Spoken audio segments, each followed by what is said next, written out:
রবীন্দ্র অঞ্চল কুয়াবিড়িয়া গ্রাম।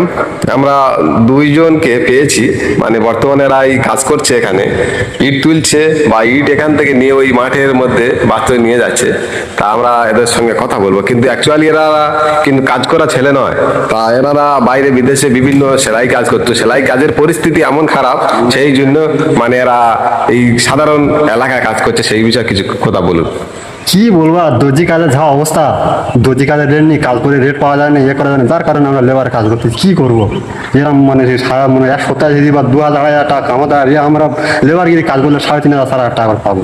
তা আমাদের দর্জি কাজ করে লাভ কি, সারা রাত করে কাজ করে, তার কারণে আমরা এই কাজ বেছে নিই। কি করবো, এই কাজ বেছে নিয়েছে তাই তো? হ্যাঁ। কিন্তু এই কাজে কষ্ট কি কেমন কি? কষ্ট হলে কি হবে, সকাল 7টা থেকে কাজ করবো, 5টা অব্দি কাজ শেষ, 550 টাকা দেবো। আচ্ছা, তোমার কি বক্তব্য? কি আর বক্তব্য, এই তো আমাদের দেশের হাল অবস্থা। যেমন সরকার তেমন রকমের নানান রকমের সমস্যা, লাইন দিতে দিতে আমাদের টাইম শেষ। তো এই কয়েকদিন আগে কিন্তু তৃণমূলের ভরাডুবি, এই নিয়ে কিছু বলা যাবে না? এর আগে উন্নত কেমন হতো গ্রামে, এখন কেমন কি হচ্ছে, সেই বিষয়ে কিছু বলা যাবে? ডোবাডুবি বলতে সব সে আসতে সবাই তো ডুবে দিচ্ছে, কে আবার ভাষাচ্ছে কি, সব তো ডুবে সাদা করে দিচ্ছে। কিন্তু এখন বর্তমান যে সরকার এসছে, বা এর পরে কি আগামী দিন কি আরো উন্নয়ন হবে, বা আরো অন্য কোনো পার্টি বেছে নেবে তোমরা?